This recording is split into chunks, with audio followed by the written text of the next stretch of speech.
City corporation এবং সড়ক ও জনপথ বিভাগে টানাপোড়েনে সিলেট নগরীর বেশিরভাগ সড়কের বেহাল দশা। এর জন্য সিটি কর্পোরেশন বলছে সড়ক বিভাগের অনুমতি পাচ্ছে না তারা। তবে সওজ জানায় শিগগিরই সংস্কার করে সড়কগুলো সিটি কর্পোরেশনকে বুঝিয়ে দেয়া হবে। এদিকে চরম ভোগান্তিতেই খানাখন্দকে ভরা অন্তত ৫৬ কিলোমিটার সড়ক পাড়ি দিতে হচ্ছে নগরবাসীকে। এরকম বেহাল সড়কে প্রতিদিনই ভোগান্তিতে পড়তে হচ্ছে সিলেট নগরীর হাজারো মানুষকে। নগরীর আম্বরখানা, বিমানবন্দর, কুমারগাঁও, চৌহাট্টা, নাইয়রপুল, টিলাগড় সহ বিভিন্ন সড়কে খানাখন্দের সৃষ্টি হয়েছে। মাত্র ৫৬ কিলোমিটার সড়ক সংস্কার নিয়ে দুই প্রতিষ্ঠানের দ্বন্দ্বেই দুর্ভোগ পোহাতে হচ্ছে নগরবাসীকে।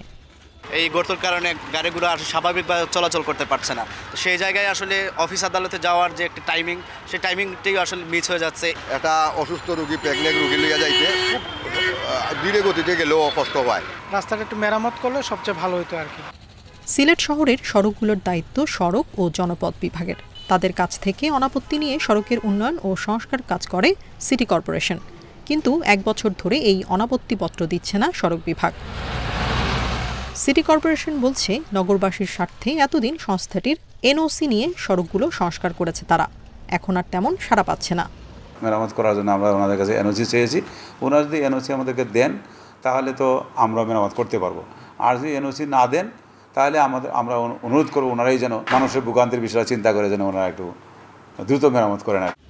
এবার সংস্কার করে সড়কের মালিকানা স্থায়ীভাবে সিসিককে বুঝিয়ে দেওয়ার পরিকল্পনার কথা জানালো সড়ক ও জনপথ বিভাগ।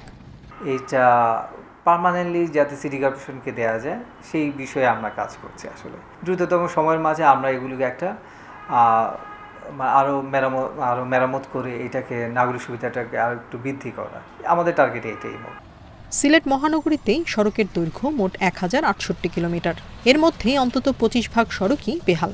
শুষ্ক মৌসুমেই সংস্কার কাজ শেষ করার দাবি নগরবাসীর। Independent news.